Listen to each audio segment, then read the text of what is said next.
welcome back to Newfound Happy Hour. I'm your host, Sarah. This is a video on YouTube, but I first just wanted to give a bit of an intro. So this is part 2 of the episode I did with Mike of the Taking Action podcast. Check out part 1 if you haven't already. I think it's always great to get a man's perspective on dating. As I mentioned in this episode, it's refreshing to hear. I will say that since we recorded this, I have noticed more men involved in speed dating and coming with friends and things like that. So I just wanted to add that where we do talk about that in the episode, I have noticed more of a willingness for men to participate, which is great.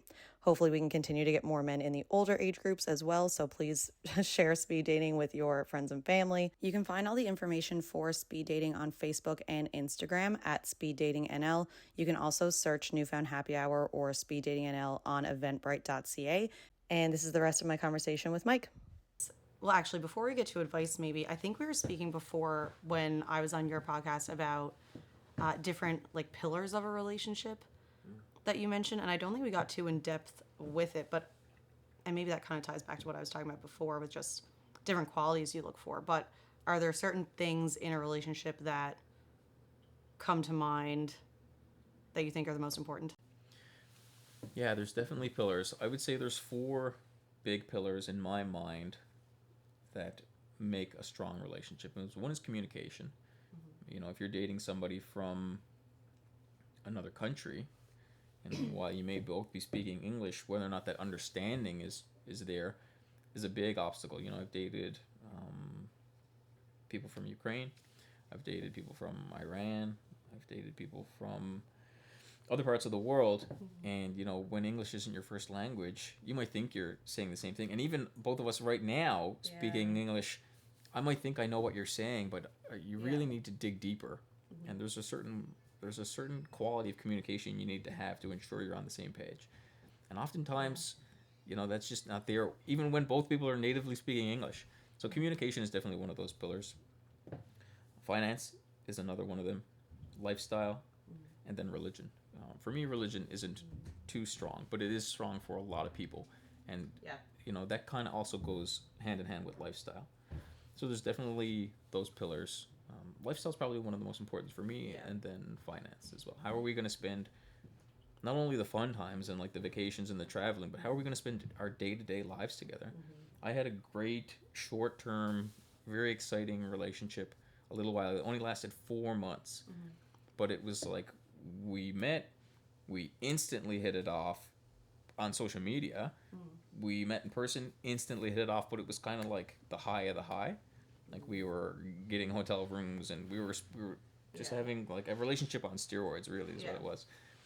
And then when it came down to what this person is like in person versus social media, what they said they stand for, what they say are their pillars, it just didn't back up. Their actions didn't match their words. Okay.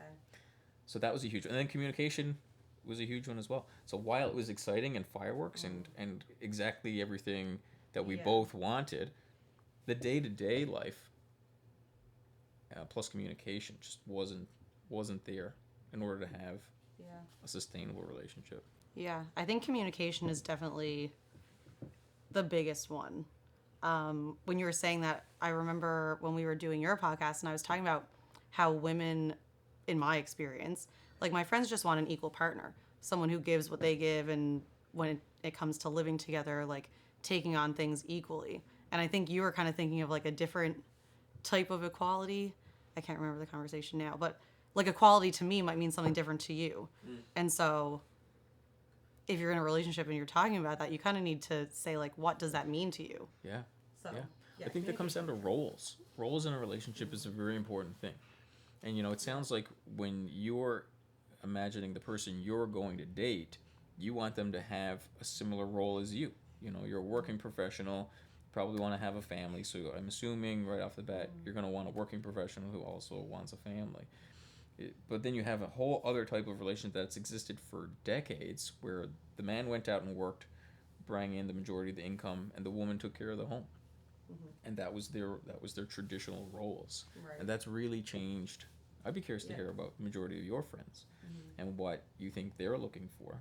Yeah. And what do you think is expected of them? I did a few episodes on motherhood for like Mother's Day last year, I did with 3 of my friends who are moms, because they were in different stages of motherhood. Like someone had a 4-week-old, someone had a 1-year-old, and then someone else was preparing for their second kid. So kind of going into all that. And they kind of talked about how the roles changed, because if they were on mat leave, then their partner was working, but then there was a situation where someone's partner got laid off, and so she was the one working, and he was kind of staying home. And I feel like our age group is different in that way, where that's just much more accepted. And I've seen stats that like millennial dads are much more involved than other generations, so that makes sense to me. But then there's still some people who kind of just expect that you would do all the things with the kids, and I do have friends who, you know, that's more expected of them, to be the one always home, and they'll be the ones working, and maybe not being okay with the fact that if they did lose their job, or if the roles were reversed, they might not be as okay with it. Yeah. I know like our parents' generation, I feel like, would probably feel not as okay with that. Like I know my parents, my mom was an accounting partner, or made her way to an accounting partner, and it was hard, and dad had to do a lot with us that he probably didn't expect that he was going to have to do. And she kind of told me that was an unexpected hard thing, because you wouldn't think about it, but it's a role that neither one of them really thought they would be in. Yeah. But she worked really hard and ended up with this great opportunity, and so that's kind of how it went.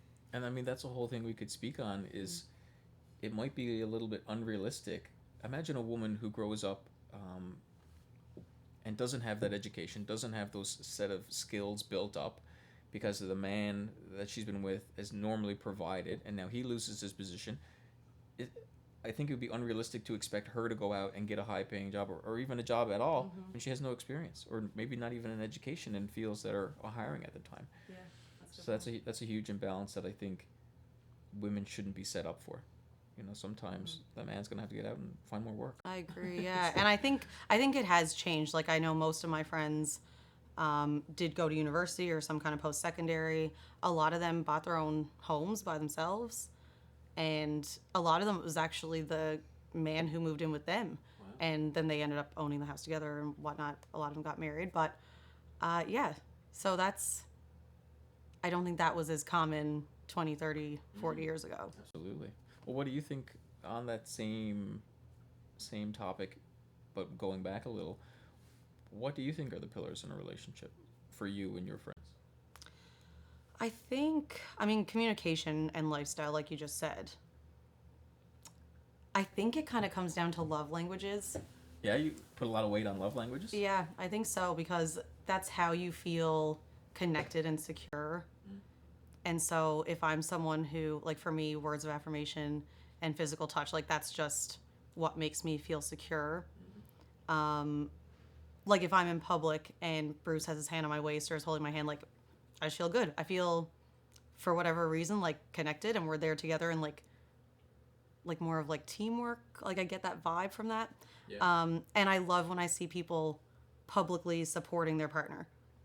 And like, you don't always have to be affectionate. Not everyone is like that. But to me, like not being afraid to show your affection to someone. And maybe that's not physical touch. Maybe that's like, you know, making a birthday post and saying qualities that you like about them, or even just talking to your friends about their good qualities. Like I think things like that, and maybe that kind of leads to respect too, like just respecting your partner and talking about them in a good light. Not to say that people don't have issues, but as much as that's a green flag, that's also a red flag as well, from a different perspective. So what I mean is, I've noticed in my life that if somebody is like talks a lot of shit about other people, they're probably going to do that to you as well, right? You know, they don't change their colors just based on whether or not you're in or out of their life. So that was a huge red flag for me in a past relationship where, you know, the person that I met, they weren't saying good things about people that they knew. So I was like, what are you going to say about me if this relationship works out? So, you know, but then if you have someone on the opposite spectrum who speaks beautifully of the people in their life, and then, you know, distance themselves from people who they don't like, which is the healthy way to go about that, I think, then they're probably going to be, they're probably singing your praises to their friends. Well, unless you do something stupid, I suppose. Yeah, that's a good point. But I think, I think love languages, like I said, it doesn't have to be any which one. Like for me, it's words of affirmation and physical touch. And I feel it from friends too. Like I always like when my friends make a birthday post, and I like doing the same for them. But also how we give love is not always how we receive it too. So, like for Bruce, I mean, I did make a birthday post for him, and he said he really liked it. So, but I don't think he was expecting that. And he was like, "Oh, that was actually really nice." But yeah, it just depends on the person. Like for him, he's more of like he more so shows it in the way of I don't know the actual name, like doing acts of kindness, acts of service. Yeah, yeah. Service is my primary love language. Yeah, okay. So that's like how he gives it. That's not necessarily how he wants it back. Interesting. So I think it's just knowing what your partner likes and doing that for them. I have a lot of friends who are parents now, and I know that their love languages their love language, their main one has kind of turned into being acts of service. It's like, please just do the dishes or like help me clean or whatever. So I think your love languages can change too. Absolutely. I think we feel all of them all the time. It's just they change in the moment depending on what the person needs. Yeah. And the most important thing is just observation, taking the time to stop and look at the other person and interpret for yourself what do they need in that situation. So why don't we just list the love languages, and I'll go ahead and do it. So I'll list them in my order. Acts of service, quality time, physical touch, words of affirmation, and giving and receiving gifts. So those are the 5 love languages. Yeah, gifts is my last one too. I like little gifts from people, but it's not my... Yeah. Where I grew up mostly poor, and then kind of just like financially disciplined myself to get what I wanted out of life. I often get gifts for other people, but I don't really care too much to receive gifts. Yeah. It's not, which is funny because normally the love language we speak is the one we want to receive love back in.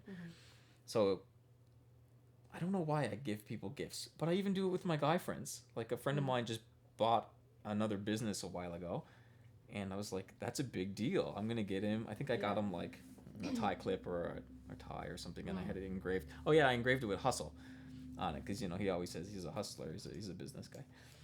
And, that was a really sweet thing to do, and he really appreciates the times when I get these little gifts. So it's not even just something that you do for your partner, but you do it for your friends.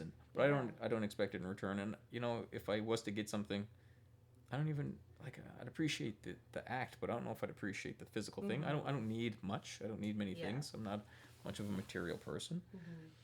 But the thought is nice. I once heard we don't like having things. We like getting things, which is so true.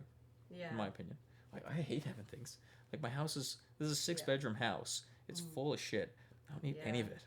Yeah, I would rather have like a few like meaningful, thoughtful things that like people gave to me or whatnot. Yeah. Yeah. That reminds me, actually, my aunt is really great at giving gifts.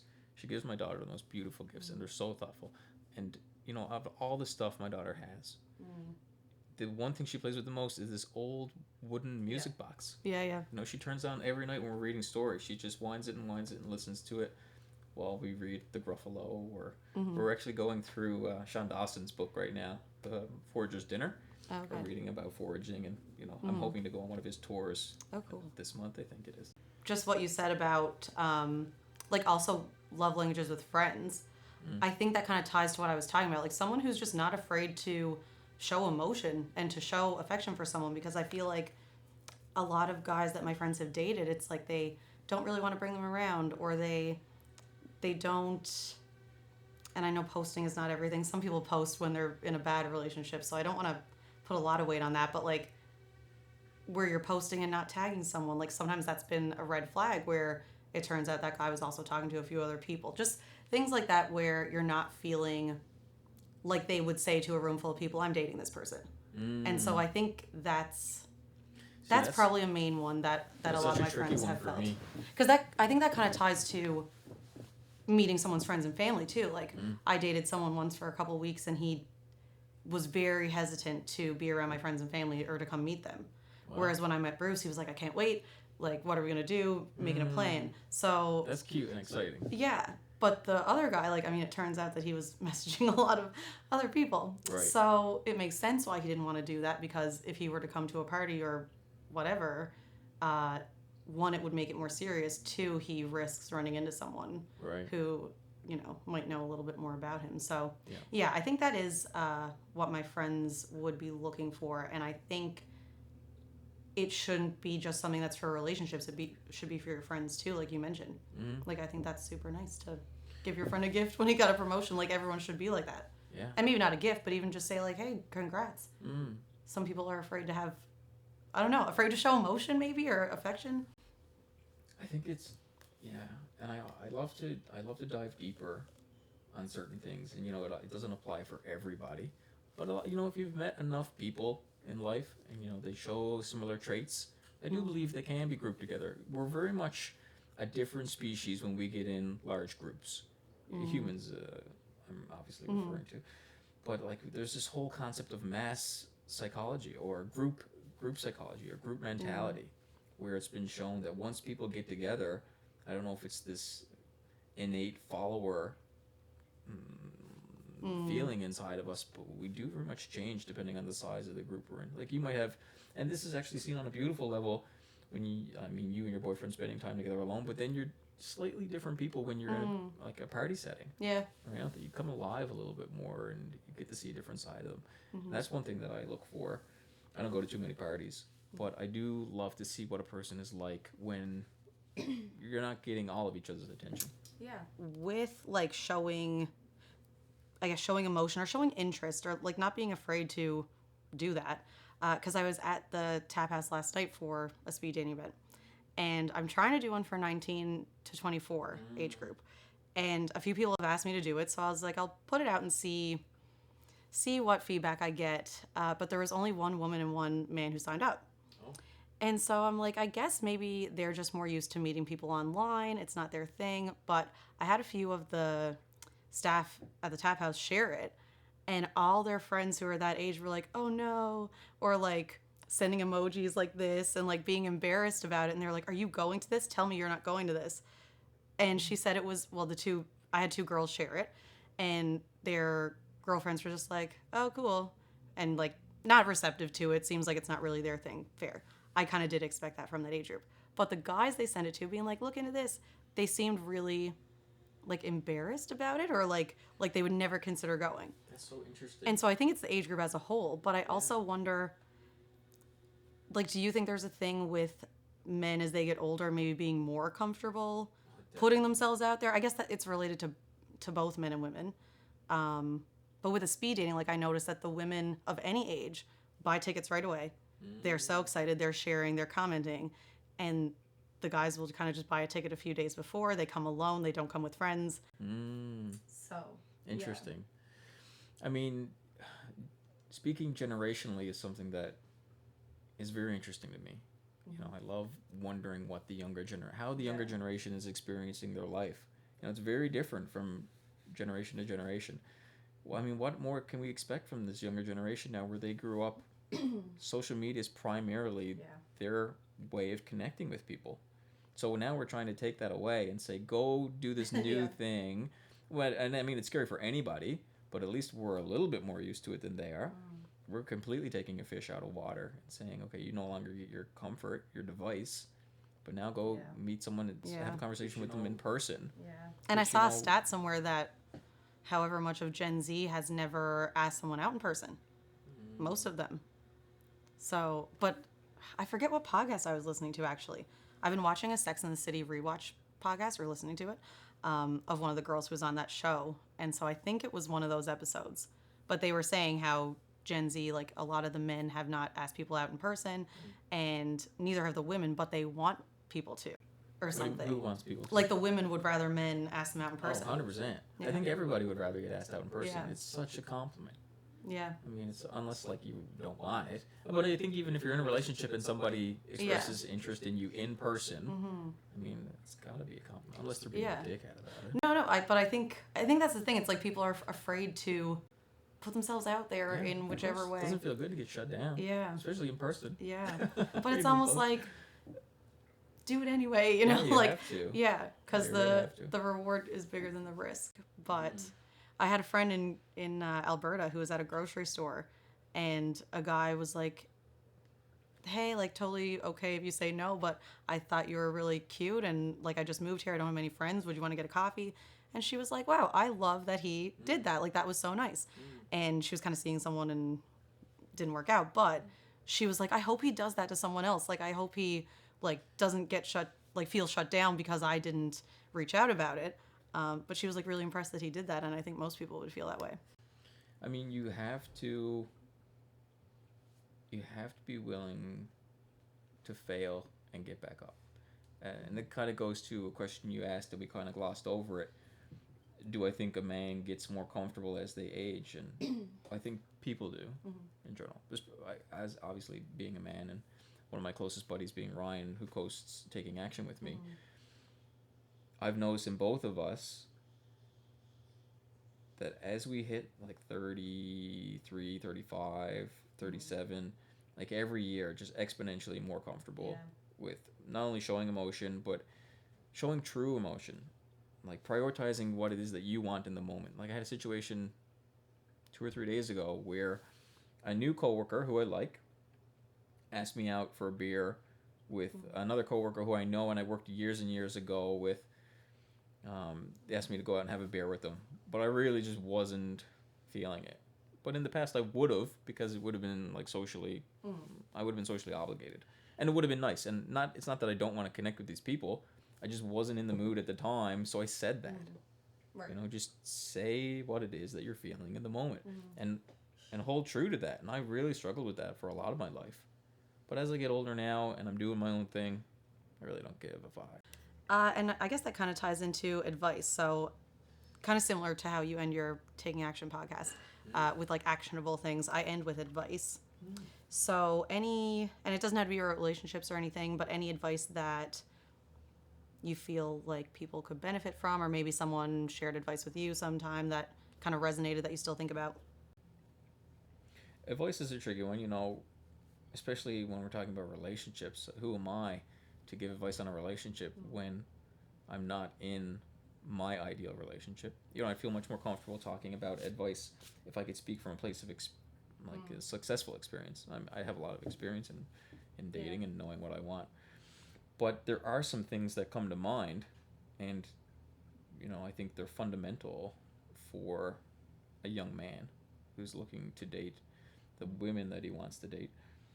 And a few of those things, I mean, people are going to know them right off the top of the bat. You could probably guess them before I even list them. But, you know, being well groomed, taking care of yourself, prioritizing your health and your physical health, your mental health, having confidence, and, you know, you can fake that till you make it. Yes, you can. I certainly did as a young adult, faked confidence. And that's walking around and entering the room with a smile. And not necessarily entering the room like you own it, because that's a little bit obnoxious. Yeah. But entering the room in that you own yourself, and you're autonomous, and you're capable of making your own decisions. Yeah. And as a young man, it's difficult to do that. You have to get good at something in order to be confident at it, right? And in order to get good at it, you have to do it, and you have to do it and fail, because we learn best when we fail. So if you're afraid to ask a woman out in person, start asking a woman out in person. You know, I have a philosophy in life, and that's do what you're most afraid of. I did my scuba diving course because I had a fear of deep water. Okay. And I still have a fear of deep water and all those crazy creatures that are in it. But I did it, and it was one of the best things I've ever done in my life. Yeah. So yeah, do what you're afraid of. That's good. I think oftentimes, actually, I know it's what I need to do because it's the difficult thing. You know, if I'm saying, should I message this person? Should I write this letter? Should I do whatever it is? If I'm questioning it and it's difficult, that's probably what I need to do. Yeah, I agree with that. That's like anything, like taking the leap to a new job or a new relationship or whatever, like doing things that are scary are usually worth it. And if it doesn't work out, then you're learning from it. For sure. That is all I had. But do you want to remind people of where they can find you on social media for your own podcast? Media. That's a tricky one for me. So yeah, the podcast, of course. Taking Action Podcast on Instagram, Taking Action Podcast on YouTube and Spotify. before we conclude, I'd like to talk a little bit about social media because you mentioned some of the red flags. Yeah. That like not sharing things on social media. I have a love-hate relationship with social media because not only am I a software developer, I'm also a certified ethical hacker, and I understand what information we're putting out there, and I think personal privacy is extremely important. And I think nowadays people are giving up way too much of their personal privacy. So while it's necessary in a business landscape and even a personal landscape now, as we've talked about, you got to be sharing these posts with your friends, and some people get offended if you don't wish them happy birthday publicly on social media. At the same time, I think people really need to be careful about what information they put out there. I'm aware of some tools that exist that threat actors, which is what they're referred to nowadays, use in order to get information about people. And I think people need to be more aware of what they're putting online. Okay. So yeah, be careful with that. Enjoy it and do it, and kind of, own that as it being your own space, and post what you want to post. But at the same time, there are people out there every day who are trying to take advantage of what people share on social media. Yeah. So personally, I don't share much of my. I share a lot on social media because obviously that we get into all sorts of topics on the podcast. Yeah. But I don't share things with my family. I don't share any pictures of my daughter. Yeah. Now that's her right. That's her decision. And when she gets old enough that I feel she can safely use that, then she can have access to it. But it's not my right to share pictures of her. There's a lot that goes up with parents and kids for sure. Yeah, I try to be careful about what I post about my niece because, and I don't even know all the risks you're talking about, but I just know like. Well, there's a tool out there right now, just to make some people aware, that it's an AI tool, and you can take a picture of anybody, screenshot it, and throw it into this AI app, and it'll find all the websites on the internet that they exist. So. Oh wow. Yeah, it's a super powerful tool, and these are websites that you might not even know that you're on. I mean, AI is really changing the landscape. We're getting a lot of older people being taken advantage of now. AI is being used to mimic people's voices, and they're calling their elderly grandparents. Yeah, I've seen that. So it's a crazy landscape, and it's only going to get more crazy. And the thing that you need to do is educate yourself about it, me included. New tools coming out all the time. So while we are in this world where we're trying to balance what's replacing our social lives with digital lives, and as much as that's a staple, and we really need to do it to connect with people, we also need to be careful with that too. And I don't know where that balance lies, but there is a balance there. Yeah, I agree. Because, there's like a fine line. You want to use it for its advantages, but also be careful about the risks. And I don't think we should be too reliant on technology. 100%. Like, remember when there was that outage? I think CIBC was out or something, or there was a bank that was out. Like, that could ruin a lot of people if that lasted longer, or even the short time it did. Like, we are so reliant on a lot of those things, even for work. Like, if I don't have, well, I don't have that anymore. My old job, I had to have a VPN. So things like that, like if that's not available, I couldn't log on to the system. Like, and Eastern Health, when there was a hacker, they were screwed because they had no paper trail. Yeah.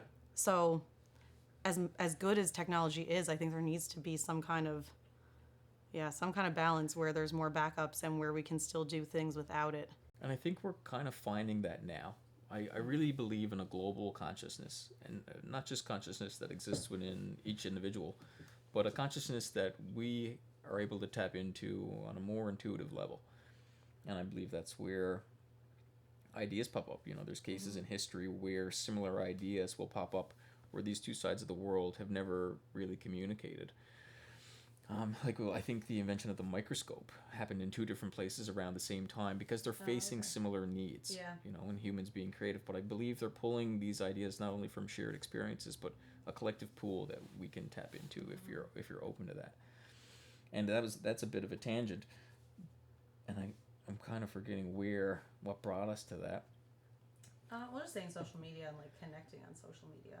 Connecting on social media. This global pool that we're connecting. Oh, this is, yes, thank you. You reminded me. I think we're finding the balance between in-personal relationships and digital relationships with this app, Yeah. and thanks to speed dating. You know, I'm working on this app now that we've talked about, where it'd be used primarily for a person to refine what they're interested in, but then they would still attend the speed dating event. So it's probably Right. going to be best used when you grow the speed dating and you have much more people. Yeah. So what I'm imagining is there's this app where people would fill out what, who they are, and then who they're ideally looking to match with, and that's it. It's that simple. There's no profile photos. It's really removing a lot of this surface level attraction Yeah. and this easily writing off of people based on whether or not they like pineapple on pizza and all this nonsense. Yeah. Yeah. So the intent would be fill out who I am, fill out who or what I think I'm looking for, and then you would still go to the speed dating event. And you would still meet people in person. So you know, I think globally we're finding this balance between tech and the real world, Yeah.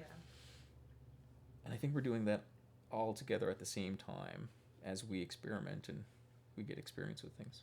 So hopefully this app will contribute to that. Yeah. You know, remove the bad and keep the good. Totally, yeah, and can just be used as a tool to, like you said, refine the search and maybe find out a little bit more about someone's personality or their values or whatever, but then also seeing if you have the connection in person too. Yeah. I love it. Can't wait to see it. Yeah. But that's all I had. Is there anything else you wanted to mention or talk about? I think there's a lot. You're a busy person. I am busy, but not busy enough to have good conversations with good people. I've wanted to dive deeper into your 30. Yeah. I wanted to dive deeper into what you think you and your friends are facing. Like, what's your generation experiencing right now in the dating scene and in the relationship scene? Yeah, I think for me, and I know for a lot of my friends, is especially as we're getting older now, there's a mentality with a lot of guys where they don't want to commit. They aren't really emotionally intelligent, could probably not talk about love languages like we just did.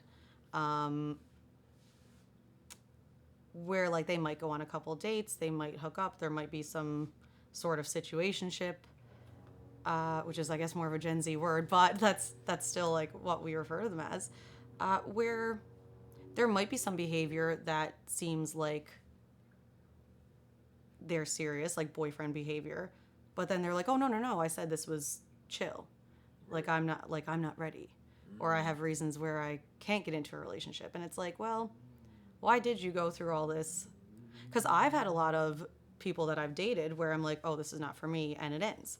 Yeah. And I'm, I have like the classic text done up where it's like, hey, you're great, I don't feel anything here, sorry. Like I've sent that a bunch of times, but I find it's more common for me and my friends, at least. I don't know about anyone else. I'm always interested to hear about it, which is why I do the podcast too. But for us, I know that it's been more where they just kind of fade. Yep. Or you find out they're talking to someone else when they were kind of giving the vibe that they weren't. Right. And I think that's where communication definitely comes in. But some people will say that they're not seeing anyone else, and they will. Or different things like meeting someone's family. Like, obviously, that's, to most people, that's a big deal. But I have a lot of friends who've met family, and then the person just stops talking to them. Where they're like, I thought this was kind of a sign that this was going somewhere. Right. So I think just not being consistent and maybe not lining up your actions with your words. I guess that would be the biggest thing that like me and my friend group have noticed. I can speak directly to that, actually, and this is a good example of a poor behavior on my part, and something that I took away from this relationship that was negative about me that I wanted to change, and have gotten almost too good at changing it now, to the point where I might end a relationship or a situationship or a new introduction with people a little too quickly. And sometimes I think, I believe any relationship can be worked out. But it comes down to communication, like you said. I think that's the most important thing. So this example is, this was the first relationship after a serious one, where I had met this person, a beautiful person. We still talk to today, even though there's been ups and downs. but I didn't see the relationship going anywhere. And instead of just having the balls to tell that person, I just let it dwindle. And I was too afraid of hurting that person by just ending it. But I ended up hurting that person by not just being straightforward and being like, look, you're not for me, or obviously put it in a more kind way than that. Yeah. So that was something that I changed about myself, you know. I learned that from a relationship, and this was something that was negative about me. Sometimes you're going to hurt somebody less, or maybe not even less. It might be the same amount of hurt, but just all at one time, and then they can heal and get over, as opposed to just being hurt, dragged out over a longer period of time. It doesn't feel good to get dumped. Right. And it's a tricky balance when you genuinely care about somebody, but you don't want to hurt them, but you know it's not for you. You know, sometimes you just got to say that and end it. Yeah, and I think a lot of the times too, if you do have the, I don't know, if you do have the balls to say that to someone, then they're gonna respect you. And I've had friends where things have ended and they'll say, hey, this guy was great, like, you should date him or whatever. Like, there's been times where you keep a good relationship where you would say, he was actually a great guy, didn't work out with us, but might with you. Yeah. So it will do everyone good. And I do have girlfriends who are kind of like that too, where, you know, they've had their moments of maybe not communicating the best, but I know for my friends who are women dating men, that is what they've noticed. Yeah. And, you know, I've met some men recently, one individual in particular, and I won't talk too much about it, just because it would be a little bit, I don't want to talk badly of people. Yeah. This one person I met, we quickly kind of became friends, got them involved in my life a little bit more than I should have before I knew more about them, and then seeing a lot of character traits that were just really, really bad character traits. Like, probably one of the worst individuals I had ever met in my life. And of course, you know, I wanted to give them the benefit of the doubt, and actually picked up for them to like a mutual friend. And this mutual friend was like, no, like, you need to pay more attention. And time showed me that, you know. And while I do believe this person strives to be good, I think they're plagued with a lot of demons. And at the end of the day, what it came down to is they're a man-child. They're not capable of doing the hard thing and saying, I fucked up, and this is what I did wrong, and then being consistent about becoming a better person. And I see a lot of that. I see a lot, and it's a funny way to look at people. It's a funny way to look at people, and not even just men, but people in general. I heard something funny on social media a little while ago. It said, you know, when you look around, when you go out in the city, you're mostly interacting with 8-year-olds. Like, a lot of people haven't matured past 8, which is kind of crazy. And what that's really saying is our inner child comes out in a lot of situations. Like, imagine just in a car, not accident, but even a car interaction where somebody flips somebody else off. Like, that's someone's inner child coming out. Right? When that person's not able to maintain a calm, stable, emotional state, their child is coming out. It's so funny to look at people in that way. That is true. That's a good point. Yeah. You know, I think the father did a great job. Yeah. That ties into everything we were talking about. I think, like, knowing the person that you're in whatever relationship with, not even romantic. And everyone's different. And everyone wants different things. And what I'm saying here, some people might be like, no, those things aren't important to me or whatnot. So, right. Yeah, that's why I love talking about it. Yeah, and there's so many levels that we could talk really deeply on. And I'm noticing that with my podcast, with Taking Action, that an hour and a half isn't enough time.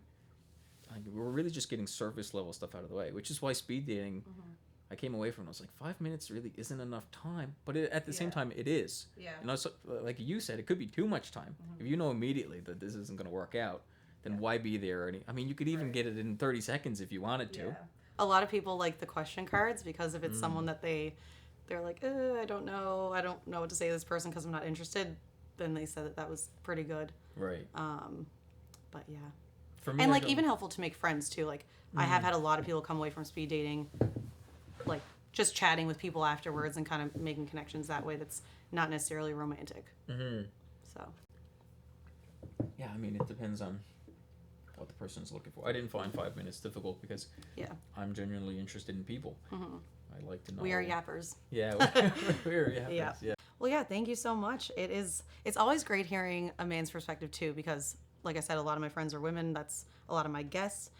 So always good to get different opinions. And like, that's what this whole podcast is about, is just sharing perspectives and experiences and hearing out other people's to better your own perception and whatnot. So thanks so much. Thank you. Thanks again to Mike. Always great to hear a man's point of view on these topics, and hopefully this sparks more conversation on these topics. And I really want to encourage men specifically to talk about these things. I think it will only benefit us all. Thanks for listening, and stay tuned for my next 2-part episode with my good friend Janelle. We're going to be talking about just life in general at 30 and her ADHD diagnosis. You can find me at Newfound Happy Hour on all social media, and episodes are usually out every Friday, but I have been slacking this summer, as you may have noticed. I've just been too busy having fun, and it has been a little bit overwhelming to try and edit these episodes. It's usually a fun thing for me, and when I find it stressful, it kind of stops being as fun. So I do have much more episodes planned. Stay tuned for those, and hopefully I'll continue my normal bi-weekly episode releases. Have a great Labor Day weekend.